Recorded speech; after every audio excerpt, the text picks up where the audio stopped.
Hey everyone, my name is Jonah Peltier, and I am here for the introduction discussion board post for spiritual formation. Like I said, my name is Jonah. I'm 22 years old. I live in a small town called Erath, Louisiana, which is roughly 30 minutes away from the better known Lafayette, Louisiana. And I am enrolled at Maine University pursuing a bachelor's degree in biblical studies. And the Bible verse that I would define as my life verse would have to be Matthew 6:33, which says, "But seek first the kingdom of God and his righteousness, and all these things will be added to you." And I would say that this verse is my life's verse. It holds a special value to me, because I've been truly devoted to following Christ, having him as the Lord of my life for a little over a year and a half now. But I grew up knowing of God. I grew up in church, but didn't really have him. I didn't know Jesus. But as we all know, even whenever you start following Christ, doesn't mean that the world and its trials and hard times go away.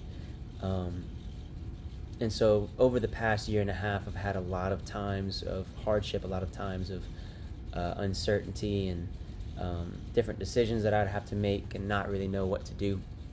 And I always found comfort in this verse because I always knew that, okay, even though I'm faced with a decision to make two options, and I don't necessarily know which one to make, I can sit down and say, okay, which one, in which decision am I actively seeking God? Which one am I actively seeking his kingdom, his purposes, spreading his kingdom, building up his kingdom? And in which decision am I aligning with the values and the heart and the righteousness of God? And which one am I not? And I always knew that as long as I made an effort to put those values first and prioritize those first, I knew that he would honor that and be with me along the way and provide everything that I needed. Not wanted, but needed, and then also,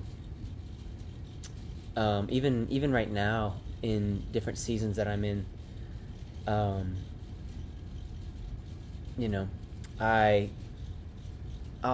tell people that who knew me from before Christ that I'm in ministry school now, and they'll ask, "Oh, okay, like what do you want to do? Do you want to be a pastor? Do you want to be whatever? Like what's your goal? What's your life's goal?" And I'm like, I don't have a plan. I don't think plans are bad. I don't think goals are bad. But I also, in my past, have allowed myself to, I've allowed the external pressures of everyone else saying, what do you want to be? What do you want to do? You need to plan this out. You don't have a plan. What's going on? What's this? And like I said, I don't think that plans are bad, and I think they're very valuable. But I also know that at the end of the day, it's in God's hands. And I know that my job right now is to do everything that I can to seek his kingdom right now in the present. And I know that I don't need to stress over the future. I don't need to have worry over the future or anxiety over the future. I know that my job right now is in the heart of this verse. It's to seek him in the present, to seek him in the now. It's to seek his kingdom. How can I serve God right now? How can I love others right now? How can I seek to build his kingdom on this earth? How can I seek to bring his kingdom from heaven to earth right now? And how can I seek to align myself, my character, my values, my heart to that of God? And I know that as long as I'm doing that in the now, in the present, I know that he is faithful and he is good, and he is going to give me everything that I need to where 10, 20, 30 years down the line, I'm going to look back and say, I'm exactly where I need to be, because I trusted God in the present, and I knew that if I seek him in the present, if I seek first his kingdom and his righteousness now, he's faithful to give me everything else that I need. So that's why I love Matthew 6:33, and this has been my introduction discussion board post, and love y'all. Can't wait to further our knowledge together in this course. Peace.